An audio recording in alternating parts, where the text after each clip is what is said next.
আমার ক্লাসে সবাইকে স্বাগত। আশা করি সকলে খুব ভালো আছো। তাহলে চলো আমরা ক্লাস শুরু করি। আজ আমরা ক্লাস 5-এর আমার গণিতের 111 পৃষ্ঠার অঙ্কগুলো সমাধান করব। এর আগের পৃষ্ঠা অর্থাৎ 110 পৃষ্ঠাতে আমরা অপ্রকৃত ভগ্নাংশ থেকে মিশ্র ভগ্নাংশে পরিণত করা শিখেছিলাম। আর এই 111 পৃষ্ঠাতে আমরা মিশ্র ভগ্নাংশ থেকে অপ্রকৃত ভগ্নাংশে কিভাবে পরিণত করা যায় সেটি শিখব। যারা আগের ভিডিওটি দেখোনি তারা দেখে নিতে পারো। এই ভিডিওর শেষে আমি একটি লিংক অবশ্যই দিয়ে দেব।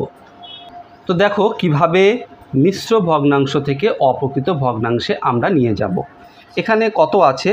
4 পূর্ণ 7/4। এটি একটি মিশ্র ভগ্নাংশ।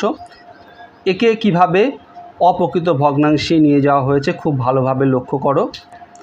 দেখো এই যে পূর্ণ সংখ্যা 4, একে বাদিকে রেখে যোগ চিহ্ন দিয়ে 7/4 লেখা হয়েছে, অর্থাৎ 4 + 7/4।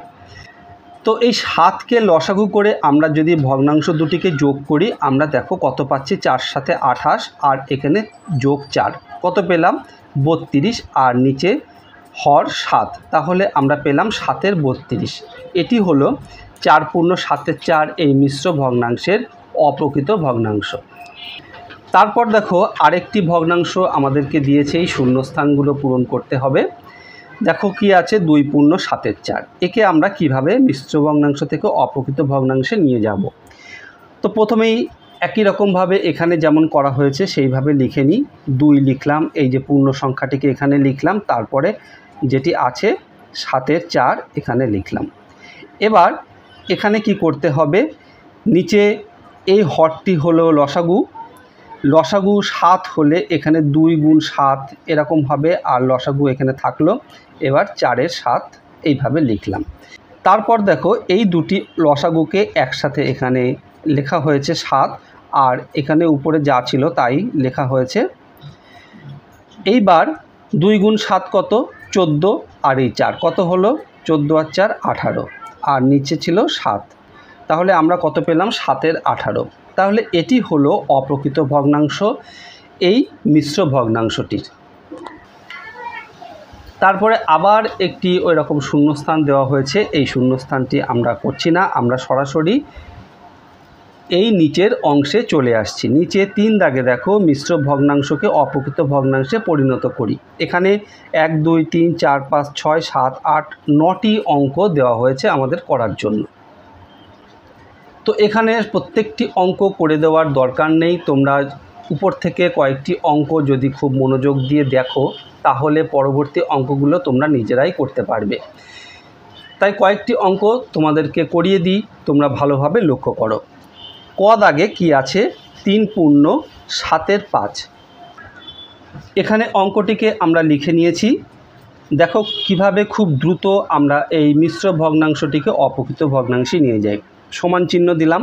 এবার এই পূর্ণ সংখ্যাকে হর দিয়ে আমরা গুণ করব। কত হবে? 3 × 7 = 21, আর তার সাথে লবকে যোগ করে দেব। 3 × 7 = 21, আর 5 কত? 26, আর হর কত? 7, তাহলে আমরা কত পেলাম? 7/26। এটি হলো এই 3 পূর্ণ 7/5 এই মিশ্র ভগ্নাংশের অপ্রকৃত রূপ। তারপর খ দাগে দেখো আছে 12 পূর্ণ 3/2। এই মিশ্র ভগ্নাংশকে কিভাবে নিয়ে যাব অপ্রকৃত ভগ্নাংশে? আগের মতোই খুব সহজ। দেখো এই 12 অর্থাৎ পূর্ণ সংখ্যাকে আমরা হর দিয়ে গুণ করে দেব। 12 × 3 কত হবে? 3 × 12 = 36। 36-এর সাথে এই লবকে যোগ করব। 36 আর 2 কত? 38, আর হর যা ছিল তাই লিখে দিলাম। তাহলে কত পেলাম? 3/38। এইভাবে আমরা মিশ্র ভগ্নাংশ থেকে অপ্রকৃত ভগ্নাংশে নিয়ে যাব। তারপর সরাসরি চলে যাই দেখো 6 দাগে। 6 দাগে কি আছে? 4 পূর্ণ 12/7। একে আমরা অপ্রকৃত ভগ্নাংশে নিয়ে যাব।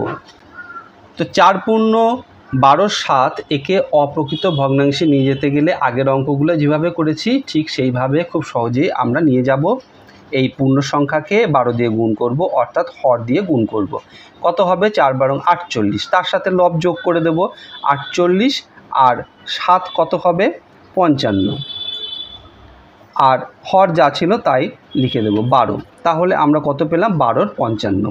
এইভাবে বাকি যে অঙ্কগুলো আছে তোমরা নিশ্চয়ই করে নিতে পারবে, কারণ তোমরা শিখে গেছো কীভাবে খুব সহজে মিশ্র ভগ্নাংশ থেকে অপ্রকৃত ভগ্নাংশে নিয়ে যেতে হয়।